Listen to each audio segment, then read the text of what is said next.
Okay, well, I am joined now with Dino Bianco from Kruger Products. First off, Dino, thank you so much for joining us during what I know is a very hectic time for you. Yeah, it's been crazy. I mean, between trying to make sure our people looked after and at the same time having incredible demand for tissue has been, it's been stressful on my whole organization, but we're getting through it and we feel really good about what we're doing in terms of making sure that we're trying to meet the demand for tissue in the marketplace. Absolutely. Now, this is an interview I was really looking forward to out of pure curiosity. I want to know, do you know why everybody seems to be losing their minds over toilet paper? What is the panic coming from? Yeah, I think it's a couple of things. First of all, this started about 3.5 weeks ago, 4 weeks ago. I think as we were just starting to understand what COVID-19 was, and the government was saying, health ministers were saying, you should have enough supplies if you have to self-quarantine for 14 days. I think people went out and thought, okay, I'm going to buy some extra tuna and some rice, and I'm going to buy hand sanitizer, and I'm going to buy toilet paper, which was fine. But what happens is when they would walk into a grocery store, and you think about how big a toilet paper section is, it's huge, right? It takes up the whole section in the store, and the shelves don't hold a lot. So once people started buying more, the shelves emptied quickly, and I think people then started to panic. They think, well, maybe there's not enough toilet paper around. I better buy more. So that, if you're going to buy 3, you buy 5 or 6, and that just spiraled. And then you had social media, and social media would show the pictures of the empty shelves, and people would panic. And then you had people saying, well, it's made in China or it's made in other countries, and we better get it before those countries shut down. And I think this whole spiral just created a panic, and people just loaded up. For what would have been normally maybe 1 or 2 extra packages became 5, 6 extra, and the supply chain just can't handle that kind of demand that quickly. And is there reason for concern? Because we've all seen those viral videos of empty shelves and people fighting over toilet paper. Is there actually a possibility of there being a shortage of tissues? The answer is no. I mean, I've been trying to get this message out, and it's hard to get the message out when people, will hear that and then they'll go to the store and it's still empty. So I guess my point is that what this is a catch up to demand. And the retailer, their warehouses, our warehouses don't carry that much inventory. We try to move it through quickly, right? And be very efficient. And when you get the kind of spike, and we're talking about 30, 50, 70% more being sold, then it takes a bit of time to catch up. But we're running 24/7. We've got 8 plants across North America. 7 are here in Canada, so our supply chain is well contained. We've got raw material to last us, and a lot of our raw material is supplied out of Canada. We've got warehouses that are moving the product as quickly, and trucks that are getting to retailers as quickly. So the answer is no. There isn't like a warehouse that once it's empty, we got no more toilet paper. We keep producing and replenishing. We're setting records in terms of production because we're working all out. So it's coming, but as soon as it gets there, it gets taken away, and people still are panicking. But it is getting better because I'm in touch with the retail community. You're always going to find some empty shelves, but slowly it's starting to get better. And you're not going to wake up one day and it's going to be full of tissue. It's going to take a little bit of time, but hopefully people are seeing it get better.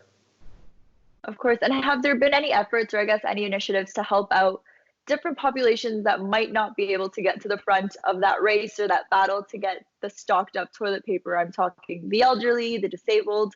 What support do they have to ensure that they also have access to these kind of resources? Yeah, this has been a bit frustrating for us because we don't have supply, and normally we're very, we're very much involved in community and giving. That's part of our culture as Kruger. But it's been frustrating because we haven't had the supply. As soon as it gets produced, it gets shipped out. So we haven't moved as quickly in that area as I think we normally would have because of the consumer demand for it. But one of the things we've done is we've rewarded our frontline workers who we're an essential service. They're working, they're having to leave their family at home and get into our facilities. They've got a lot of stress, but they also recognize that they have a duty to produce toilet paper, and they want to do it as a kind of higher order to recognize people need it. So we've recognized our employees, and we're now starting to roll out, actually, I don't have the details to announce with you, but we will be rolling out a program for those in need across Canada as well. We'll start a little smaller, and and then start to ramp up as more and more becomes available. And of course, we can work through the logistics. So it's coming. I wish it came a little bit faster, but just the supply shortage just created a bit of a stall there for us. Of course. And another question I do have is we've seen a lot of people reselling toilet paper and different things that are in demand right now online. And there have been some concerns about Canadians that the prices have gone up in stores as well. Is that something that relates to your company? Would that happen at the retail side? Is that on the supply side of things? And if so, a lot of Canadians do want to know why toilet paper prices in specific would go up in times of a crisis like this. Yeah, I mean, that's an important question. First of all, we've stated that we are not raising our prices. So our prices on toilet paper has not gone up, and we sell to retailers. So we sell to the big and the small across Canada. We have not changed our pricing strategy. The other thing we have also made sure, we've told all our customers this, is whether you have 5 stores or 300 stores, we're going to treat you fairly. So we're not going to just make sure the big guys are looked after or one region. We're being fair about how we allocate our product. What's happened is, I think early on in this crisis, stores weren't limiting purchases. I think that normally they want people to buy what they need, and then as they started to see this, I think you see a lot of retailers now limiting purchases, whether it's 2, 3 per purchase. You're also seeing retailers walk away maybe from promoting the product because it's a highly promoted product, and it's not a time we want to be promoting it when people are going to be buying it anyways. And then as far as the resellers, I mean, I'm disappointed to hear that. Obviously, we have nothing to do with that, and it's sad that people will take advantage of other people's vulnerability and crisis. But I got to tell you, for every story I hear about somebody reselling on a commercial site or whatever it is, I hear great other stories of people driving out of their way and delivering product to an elderly family member or friend or to a community that needs it. So I think there's more great stories than bad stories. Unfortunately, the bad stories are the ones that get there, and it's unfortunate it happens, but it's going to happen. There's people that will do that.